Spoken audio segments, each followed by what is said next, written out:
평안하십니까 성도 여러분. 오늘은 갈라디아서 1장 11절부터 24절을 바울 복음의 신적 기원이라는 제목으로 묵상하겠습니다. 앞 단락에서 바울이 전한 복음과 다른 복음을 전하여서 갈라디아 교회에 혼란을 야기하는 자들이 있다고 했는데요. 1절을 보면 아마도 그들은 바울의 권위를 깎아내리기 위해서 그의 사도 직분에 의문을 제기한 것으로 보이고요. 또한 오늘 본문 12절을 보면 바울이 전한 복음 자체에도 의심을 나타낸 것으로 보입니다. 형제들아, 내가 너희에게 알게 하노니 내가 전한 복음은 사람의 뜻을 따라 된 것이 아니니라. 이는 내가 사람에게서 받은 것도 아니요 배운 것도 아니요 오직 예수 그리스도의 계시로 말미암은 것이라. 11절에서 사람의 뜻을 따라 된 것이 아니라는 점은 12절에서 다시 사람에게서 받은 것도 아니요 배운 것도 아니라는 것이라고 설명됩니다. 그런데 이것은 1절에서 바울의 사도 직분이 의심받는 상황에서 그것이 바울의 사도 직분이 사람들에게서 난 것도 아니요 사람으로 말미암은 것도 아니라는 답변과 매우 비슷하게 인간적인 기원을 강력하게 부인하고 있습니다. 그러니까 갈라디아 교회들을 혼란시켜 한 바울의 대적자들이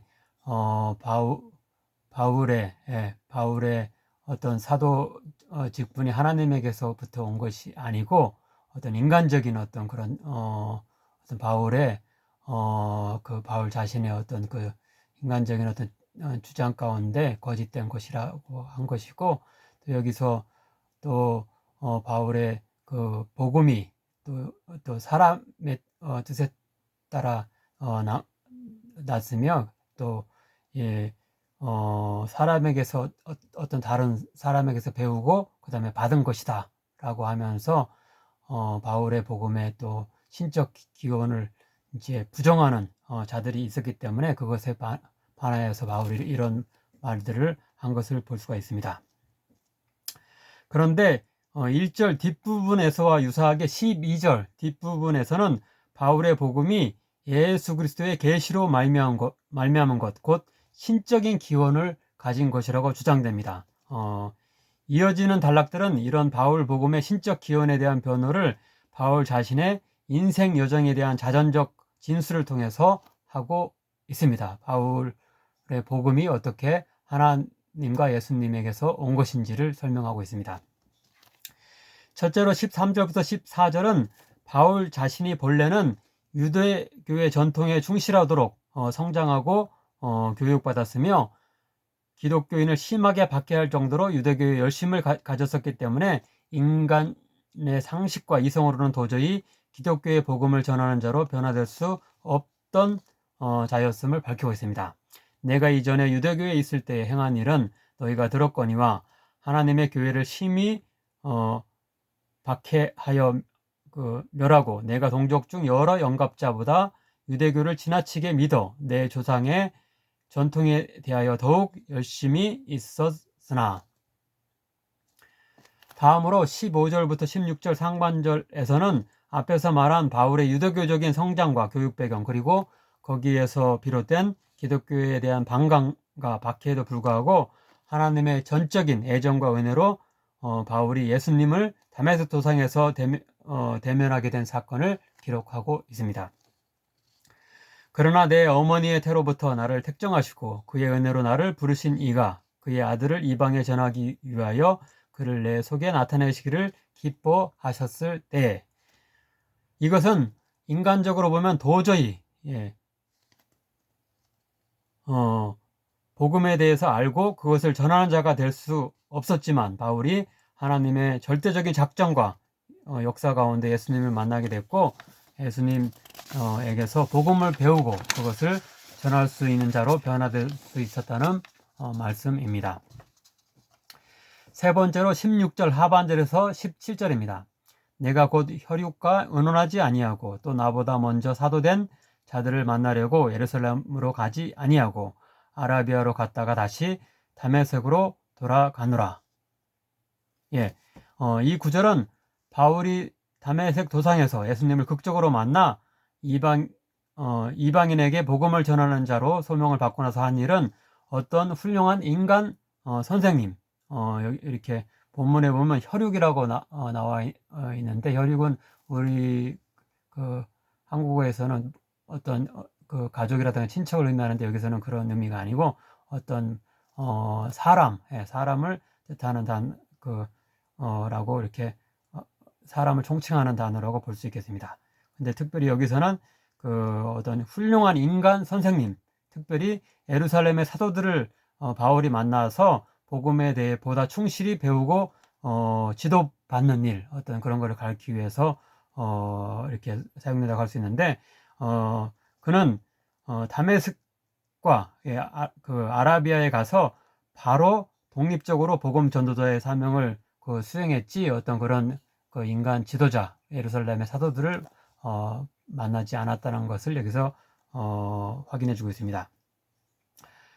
즉 바울의 복음에 대한 이해는 예수님을 다메섹 도상에 만났을 때 그분께 배운 것으로 충분했고, 아마도 좀 더 배울 것이 있다면 어떤 인간 스승이 아니라 다메섹과 아라비아 체류 중에 하나님께 직접 가르침을 받았을 것이라는 뜻이 되겠습니다.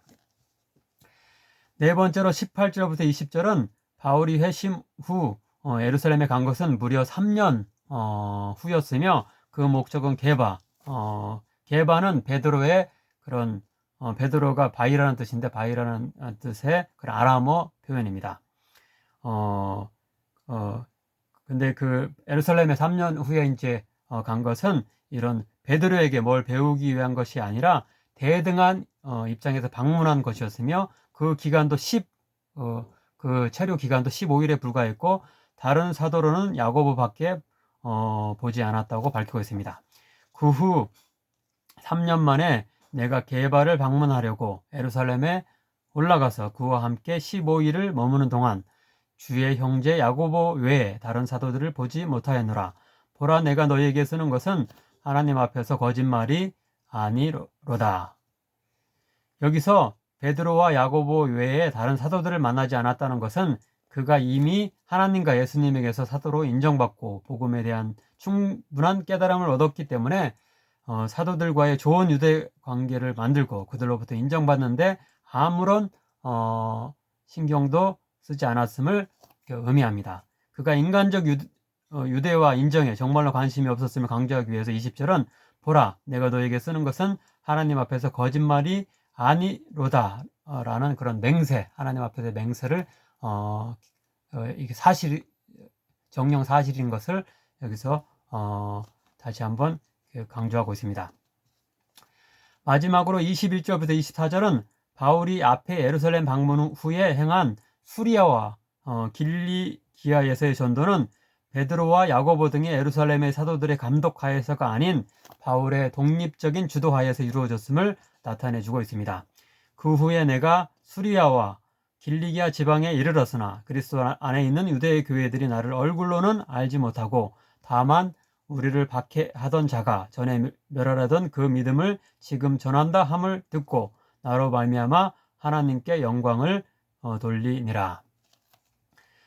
만약 바울이 예루살렘의 사도들의 지도를 받았다면 아마도 유대 지역 내에서 우선적으로 전도하도록 권고받았을 것이며, 따라서 유대 지역의 교회들의 얼굴이 알려졌을 것이지만 그렇지 않았기 때문에 22절에서 그 교회들이 바울을 얼굴로는 알지 못한다고 말씀되고 있습니다. 하지만 그 유대 교회들은 과거 박해자였던 바울의 이방 전도를 듣고 기뻐하며 놀라운 바울의 변화를 이끄신 하나님께 영광을 돌렸다고 24절은 결론 짓고 있습니다. 이렇게 바울은 과거 유대교회의 열심이었고 기독교인에 대한 박해자였음에도 불구하고 하나님의 전적인 주권과 은혜 가운데 예수님을 만나고 회심하며 소명받고 복음 전도자가 되었습니다. 전도자가 되은 이후에도 어떤 인간적 유대와 후원보다는 하나님의 전적인 이끄심을 추구하며 따라왔습니다. 아무쪼록 우리들도 하나님의 절대적 주권과 인도하심, 그분의 말씀에 충실한 자가 되어서 하나님의 놀라운 역사에 동참하며 그분께 영광 돌리고 칭송받는 자들 될 수 있기를 간절히 바랍니다. 그럼 기도하시겠습니다. 사랑의 하나님 아버지, 박해자였던 바울을 사도요, 복음 전도자로 들어 사용하신 것처럼 우리들도 비록 때로 죄악을 범하며 연약한 가운데 있지만 당신의 영광을 위한 작은 그릇으로라도 사용하여 주옵소서. 사도 바울이 다메섹 도상에서 성자 예수님을 만나 참된 복음을 깨달아 알게 되고 복음의 변증가가 된 것처럼 우리도 성경 말씀을 온전히 깨닫고 변호하며 전하는 자가 될 수 있게 하소서.